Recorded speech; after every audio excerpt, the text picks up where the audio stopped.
Assalamualaikum warahmatullahi wabarakatuh. Di sini saya Nabila Faizatul Lutfiyah, NIM 21203071 yang akan menganalisis dari aplikasi e-learning yaitu Google Meet. Yang pertama, di sini saya akan mendeskripsikan aplikasi Google Meet, yaitu aplikasi Google Meet merupakan aplikasi konferensi video yang memungkinkan pengguna untuk melakukan pertemuan virtual, konferensi atau kelas online. Dengan menggunakan Google Meet, pengguna dapat berkomunikasi melalui video atau audio, berbagi layar, dan berkolaborasi secara online. Aplikasi ini dirancang untuk memfasilitasi pertemuan online dengan fitur keamanan yang kuat, termasuk enkripsi end-to-end untuk melindungi privasi pengguna. Google Meet juga dapat diakses melalui browser web atau aplikasi mobil, sehingga memberikan fleksibilitas dalam berpartisipasi dari berbagai perangkat. Dan Google Meet ini seperti Zoom Meeting, yaitu merupakan dua aplikasi konferensi video yang populer. Google Meet sendiri dikembangkan oleh Google dan Zoom, yang dikembangkan oleh Zoom Video Communication. Masing-masing menawarkan platform untuk pertemuan virtual dan kolaborasi online. Kedua aplikasi ini memiliki kelebihan dan fitur khususnya tersendiri, dan pemilihan antara keduanya tergantung pada kebutuhan spesifik pengguna dan preferensi mereka terkait integrasi dengan ekosistem. Untuk selanjutnya, di sini saya akan menjelaskan tentang tampilan aplikasi Google Meet. Nah, pada aplikasi Google Meet ini, tampilannya dapat bervariasi tergantung pada perangkat yang kita gunakan. Namun, berikut akan saya jelaskan deskripsi tampilan dari Google Meet. Yang pertama yaitu layar pertemuan. Jadi, saat dalam pertemuan, layar utama menampilkan video partisipan yang aktif. Lalu, terdapat juga tata letak galeri untuk melihat beberapa peserta sekaligus. Juga terdapat fitur untuk memfokuskan pada pembicara aktif atau tata letak speaker view. Yang kedua yaitu ada toolbar. Toolbar di sini berisi icon-icon untuk mengakses fitur seperti mikrofon, kamera, berbagi layar, dan pengaturan. Juga ada tombol untuk mengundang peserta atau memulai rekaman pertemuan. Lanjut, yang ketiga yaitu pemberitahuan dan kontrol audio. Jadi, pemberitahuan tentang siapa yang berbicara atau jika mikrofon atau kamera dimatikan. Juga untuk menyesuaikan suara dan pengaturan audio. Selanjutnya ada fitur kolaborasi. Nah, di sini kemampuan untuk berbagi layar yaitu untuk presentasi atau kolaborasi. Juga merupakan fasilitas yaitu menggunakan fitur papan tulis atau anotasi. Yang selanjutnya ada opsi pengaturan dan pengelolaan pertemuan. Nah, di sini akses ke pengaturan pertemuan dan kontrol moderator. Juga kemampuannya untuk mengundang lebih banyak peserta atau memoderatori pertemuan. Nah, jadi tampilan ini mungkin mengalami perubahan tergantung pada pembaruan perangkat lunak dan versi aplikasi dari Google Meet yang kita gunakan. Nah, jika kita menggunakan aplikasi mobil, ada adaptasi untuk antarmuka layar sentuh. Selanjutnya untuk konten aplikasi dari Google Meet. Ya, jadi di sini aplikasi Google Meet berfokus pada menyediakan layanan konferensi video dan kolaborasi online. Nah, di sini terdapat beberapa konten utama yang dapat diakses dalam aplikasi Google Meet. Yang pertama yaitu pertemuan video. Ya, di sini memungkinkan pengguna untuk membuat dan bergabung dalam pertemuan video secara virtual. Juga dapat menampilkan video peserta yang aktif dalam pertemuan tersebut. Nah, yang kedua yaitu audio dan video. Nah, di sini untuk mengatur mikrofon dan kamera selama pertemuan. Juga memungkinkan pengguna untuk mengalihkan mode video dan audio. Yang ketiga ada chat. Di sini obrolan teks atau chat selama pertemuan jadi akan masuk ke dalam Google Meet tersebut.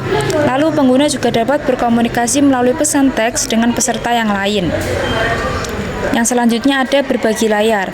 Nah, kemampuan untuk berbagi layar desktop atau aplikasi yang aktif juga berguna untuk presentasi, kolaborasi atau demonstrasi. Yang kelima ada pengaturan pertemuan. Jadi di sini kita dapat mengontrol pengaturan pertemuan termasuk keamanan dan izin dari peserta.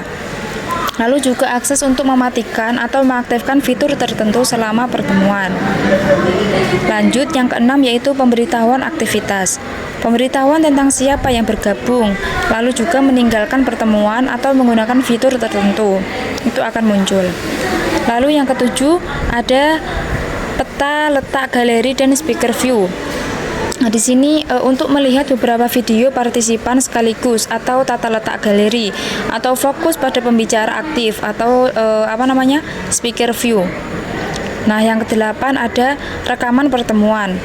Nah, di sini untuk merekam pertemuan tergantung pada izin dan pengguna oleh pemilik pertemuan atau yang membuat link dari Google Meet yang tadi.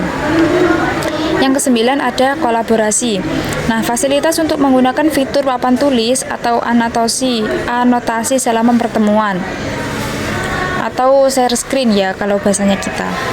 Lalu yang terakhir ada peta letak dan desain antarmuka. Nah, di sini menginformasikan dengan daftar peserta dan opsi chat. Lalu juga tuh bar dengan icon-icon untuk kontrol dan fitur tambahan. Jadi konten ini dapat bervariasi tergantung pada versi aplikasi dan perangkat yang kita gunakan. Google Meet ini dirancang untuk mendukung pertemuan bisnis, pendidikan, dan keperluan kolaborasi online yang lainnya. Untuk model penyampaian aplikasi dari Google Meet. Nah, di sini aplikasi Google Meet menyampaikan pengalaman pengguna melalui antarmuka yang intuitif dan mudah digunakan. Nah, jadi di sini saya akan menjelaskan tentang beberapa aspek model penyampaian dari aplikasi Google Meet. Yang pertama ada antarmuka pengguna yang sederhana. Di sini desainnya bersih dan sederhana untuk memudahkan penggunaan. Lalu juga icon dan menu terorganisir dengan baik untuk navigasi yang mudah. Yang kedua ada pertemuan cepat dan mudah. Di sini memudahkan kita dalam membuat pertemuan baru atau bergabung dengan pertemuan yang sudah ada. Juga tautan undangan atau kode pertemuan yang jadi untuk mempermudah peserta yang masuk. Yang ketiga ada tampilan video yang responsif. Jadi tampilan video yang responsif untuk menghadirkan pengalaman konferensi yang mulus. Opsi tata letak galeri atau speaker view untuk disesuaikan dengan preferensi pengguna. Yang keempat ada kontrol audio dan video. Jadi pengguna di sini memiliki kendali penuh atas audio dan video mereka selama pertemuan. Jadi terserah selama kita diskusi peserta boleh mematikan atau menyalakan mikrofon sesuai dengan izin yang memulai video tersebut. Lalu juga kemampuan untuk mematikan atau mengaktifkan mikrofon dan kamera dengan mudah. Dan ini mempermudah kita untuk menyalakannya. Yang kelima ada fitur kolaborasi yang dikonfigurasi dengan baik. Jadi ini menggunakan fitur papan tulis atau anotasi yang bisa disebut dengan share screen. Lalu yang keenam ada chat yang terintegrasi. Di sini fitur obrolan yang terintegrasi untuk komunikasi teks selama pertemuan juga memudahkan untuk dipahami. Yang ketujuh ada pengaturan pertemuan yang mudah diakses. Yang kedelapan ada adaptabilitas platform, yaitu termasuk perangkat seluler dan desktop. Yang terakhir ada pengalaman pengguna yang konsisten. Konsistensi dalam penyampaian pengalaman pengguna ini di seluruh platform dan pembaruan perangkat lunak. Jadi melalui model penyampaian ini, Google Meet bertujuan untuk menyediakan lingkungan konferensi video yang efisien, dapat diakses dan sesuai dengan kebutuhan pengguna untuk pertemuan bisnis, pendidikan atau kolaborasi secara online. Yang selanjutnya di sini ada kelebihan dari Google Meet, yaitu yang pertama, integrasi dengan Google Workspace. Di sini memudahkan dengan aplikasi produktivitas Google Workspace seperti Gmail, Calendar, dan Google Drive. Yang kedua yaitu keamanan yang kuat. Jadi di sini menawarkan fitur keamanan yang tinggi termasuk enkripsi end-to-end untuk melindungi privasi pengguna. Yang ketiga ada fleksibilitas akses.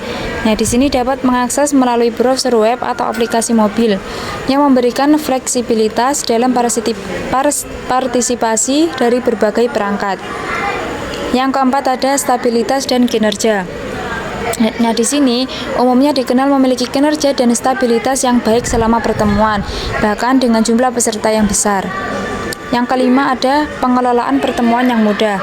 Jadi di sini mengontrol pengaturan pertemuan yang mudah diakses, termasuk pengaturan keamanan dan izin peserta. Yang keenam ada kemampuan berbagi layar. Jadi kemampuan untuk berbagi layar ini memudahkan untuk presentasi atau kolaborasi. Yang ketujuh ada integrasi dengan Google Calendar. Jadi ini penjadwalan pertemuan yang nyaman melalui integrasi dengan Google Calendar. Yang kedelapan ada pertemuan massal. Nah, di sini mendukung untuk pertemuan massal yang dapat menampung banyak peserta. Lalu untuk kekurangannya, di sini ada fungsi gratis yang terbatas. Nah, meskipun ada versi gratis, beberapa fitur terbatas dan beberapa fungsi mungkin hanya tersedia untuk pengguna yang berbayar saja. Yang kedua ada opsi kustomisasi terbatas. Jadi tidak sebanyak opsi kustomisasi dibandingkan dengan beberapa platform pesaing. Yang ketiga juga keterbatasan fitur kreatif. Jadi beberapa fitur kreatif ini mungkin kurang dibandingkan dengan beberapa platform yang lain. Juga tidak ada perekaman pertemuan di versi gratis. Fitur perekaman pertemuan hanya tersedia untuk pengguna yang berbayar, bukan pada versi yang gratis. Lalu yang kelima ada bergantung pada koneksi internet. Jadi seperti aplikasi konferensi video lainnya, kualitas pertemuan sangat bergantung pada koneksi internet peserta. Yang keenam ada kompatibilitas perangkat yang terbatas. Di sini mungkin tidak sekompatibel dengan semua perangkat atau sistem operasi. Jadi intinya kalau saat memilih antara Google Meet dan platform yang lain, penting untuk mempertimbangkan kebutuhan khusus dan preferensi pengguna, serta integrasinya dengan ekosistem aplikasi yang lain. Untuk praktik penggunaan aplikasi Google Meet, di sini ada yang pertama yaitu membuat pertemuan. Yang kedua ada bergabung dengan pertemuan. Yang ketiga ada pengelolaan audio dan video. Yang keempat ada berbagi layar. Lalu yang kelima ada chat dan kolaborasi. Yang keenam pengelolaan peserta. Dan yang ketujuh ada perekaman pertemuan. Yang kedelapan pertemuan periodik. Lalu yang kesembilan tata kelola jadwal. Dan yang terakhir ada kemudahan akses. Nah, dengan mengikuti praktik-praktik tersebut, pengguna dapat memaksimalkan pengalaman penggunaan Google Meet untuk pertemuan bisnis, pendidikan, atau kolaborasi secara online.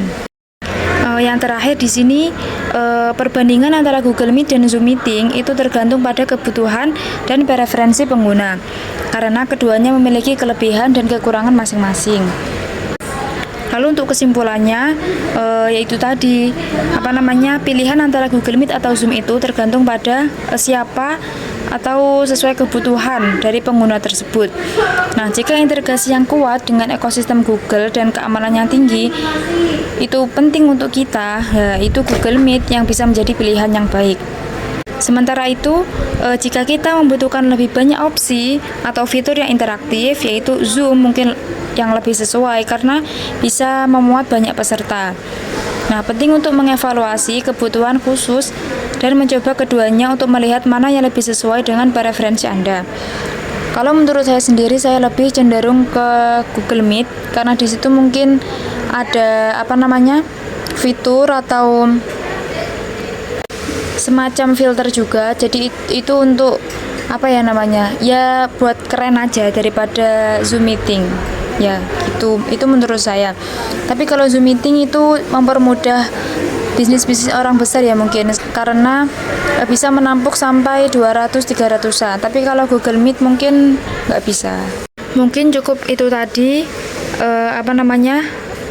saya sudah menganalisis dan semoga bermanfaat untuk kalian yang mendengarkan atau mungkin yang ingin mengetahui tentang apa itu Google Meet dan kelebihan dan kekurangannya. Mungkin cukup itu yang dapat saya sampaikan. Kalau ada kurang lebihnya mohon maaf. Wassalamualaikum warahmatullahi wabarakatuh.